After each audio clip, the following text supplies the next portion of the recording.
Imagine this. Someone you know is going through something heavy, a job loss, a breakup, family chaos, and suddenly they're just gone, no replies, no updates, radio silence, you reach out, nothing, you wonder if you did something wrong.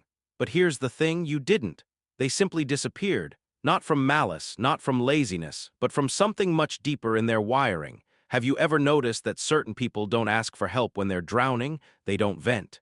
They don't post cryptic messages online. They just vanish into themselves until the storm passes. Why do some people retreat when life gets hard while others broadcast their pain? Are they emotionally detached, running from responsibility? Or is this a deliberate survival mechanism shaped by years of conditioning, dopamine patterns, and psychological architecture most people never think about? Let's break it down. Type 1. The self-contained processor. This person doesn't vanish because they don't care. They vanish because they care too much about getting it right.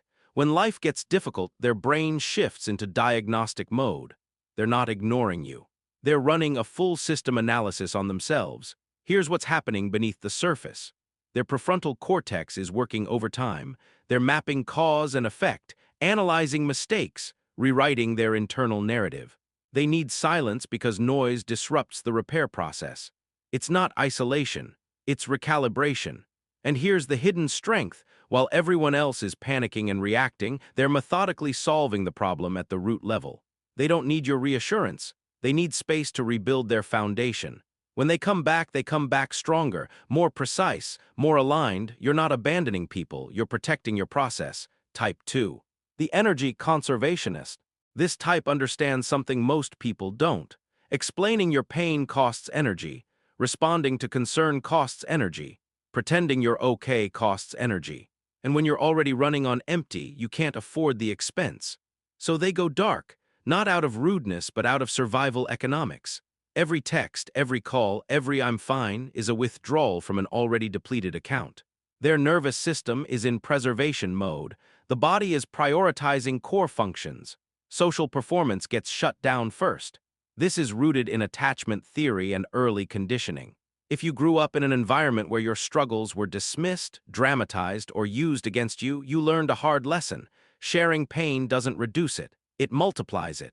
So your brain adapted. It created a protocol. When resources are low, go offline. The hidden strength? They've mastered emotional efficiency. They know their limits, they honor their capacity, and when they reemerge, they're not bitter or broken. They're recharged, focused, present. You're not being selfish, you're being wise with your reserves. Type 3, the shame avoider.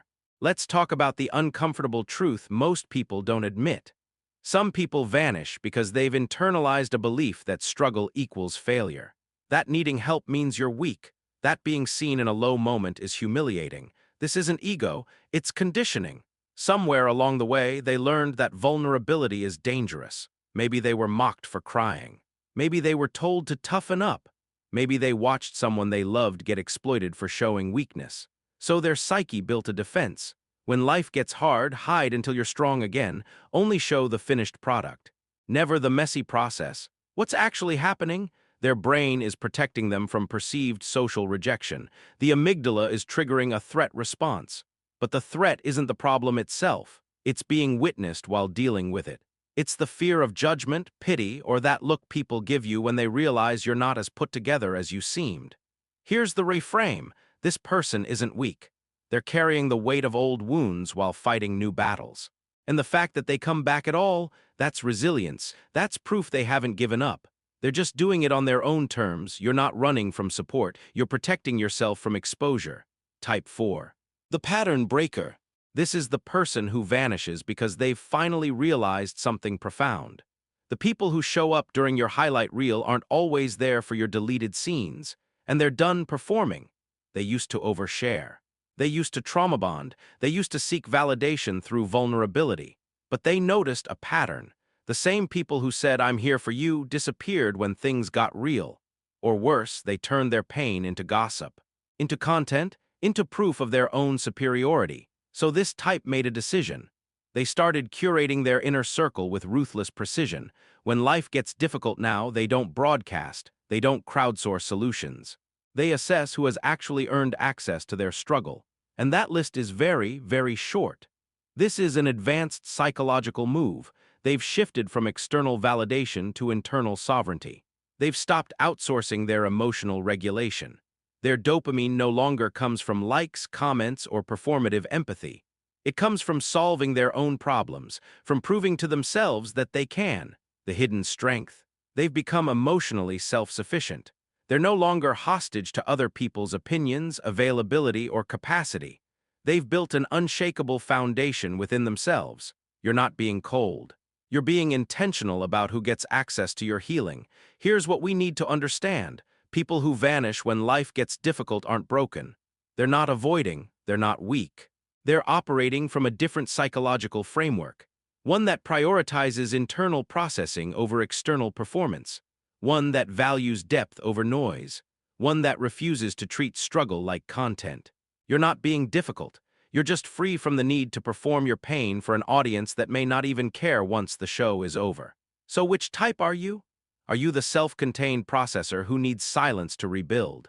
The energy conservationist who protects your reserves? The shame avoider still unlearning old wounds? Or the pattern breaker who's become ruthlessly selective? And if none of these fit, drop a comment and tell us your type 5. What's your reason for going silent when life gets heavy? Let's build that map together. If this resonated with you, hit subscribe. Don't forget to like this video. It helps more people find messages like this. Messages that don't judge you for how you cope, that don't demand you process pain the way everyone else does. Join our community of people who value presence and growth in our channel. Because behavioral code isn't just a channel, it's a mindset. It's a space for people who think differently, who feel deeply, who refuse to apologize for needing space to become whole again. We'll see you in the next one.